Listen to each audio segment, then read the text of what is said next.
Hello and welcome to The Editor's Eye, and welcome to a short series about editing and about the greatest edits.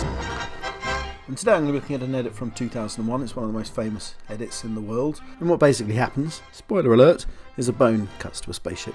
That is the cut. Now there's a complex reason why this is a brilliant cut, but there's also a simple reason why this is a brilliant cut, and that simple reason often gets missed, but both go to show why this is probably the cleverest cut in cinema.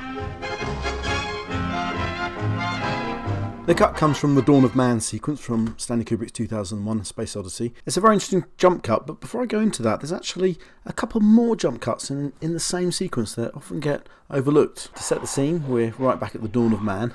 A mysterious black monolith has arrived, and this monolith leads our species forward through evolutionary steps. It's some sort of alien thing that makes us make these jumps in evolution. So we're now in what you might call next day territory, and we're with our hero ape, Moon Watcher, who's playing with some bones, and he remembers this event with the monolith, and that makes him think about the bones, and as he's thinking about them, he becomes aware that he could use the bone as a weapon, which is the insight the monolith has given him, which is then demonstrated by the next set of jump cuts in the sequence, which are in fact now jumps forward in narrative. Those shots of the tapirs being killed, they're going to show what the effect of this new understanding is, this new tool, this new weapon, which will be man dominating the beasts. So with two non-consecutive cuts, one a flashback and one a flash forward, Kubrick's managing to make his editing and his visuals tell so much story. But back to that first jump cut, the one back to the monolith, just to show you how protracted the actual process of editing can be. That cut was actually only introduced to the film after its first premiere, which was a screening before critics, which went disastrously wrong, and Kubrick afterwards took about 19 minutes, I think, out of the film. That's the version we see today. So he made some changes, and one of them was the introduction of this new shot, which was this cut back to the monolith. And it's storytelling, it explains what's happened for some of the audience that hadn't quite got it, but it's done so well it just feels such a natural part of the sequence, even though it was introduced after the film had been finished. We feel the viewpoint through our lead ape character, Moonwatcher. We feel it from his own personal point of view, and with that music coming in, the Thus Spoke Zarathustra, the starts of that, it just perfectly orchestrates the dawning of an idea. It's brilliantly executed. Here it is.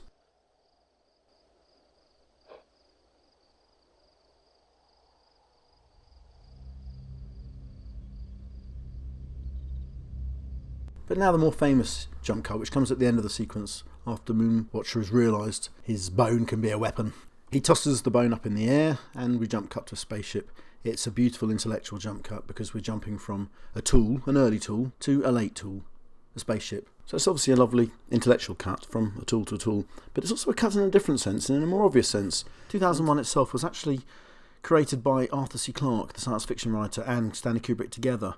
They sort of came up with the material together, and Arthur C. Clarke worked a lot of it into a book. And there was a whole chapter in this book about how the monolith would come at various stages and advanced human evolution. Kubrick never liked that chapter, and what he eventually did was cut it right down to a single edit. So all of that evolution, all of those thousands of years were condensed into a single cut. And again, be a little bit sensitive and aware of the context here. It's very, very complex and protracted how these things are often arrived at. It's not like Kubrick's just thought, oh no, let's have a clever cut, let's go from a man-made tool to a later man-made tool. What's actually happened is there's been this entire chapter of a book that Kubrick's never been quite satisfied with, and he's thought about it, and through that process of unsatisfaction and thinking more and more on it, he's come up with this idea of truncating this whole chapter through this single cut. It's brilliant. And there's another thing I just want to finish by saying, it's something about how editing works, which is often we see cuts as these very dynamic things or these aggressive things, and they stand out. And what we often don't see is that what an editor's job mostly is cutting out the material that you don't need, which in this case is literally thousands of years of human history. Cut can mean aggressive cut, but cut also means cut, take out material. Never forget that that is an important part of the editor's work, and that is displayed beautifully by this single cut. And here it is again.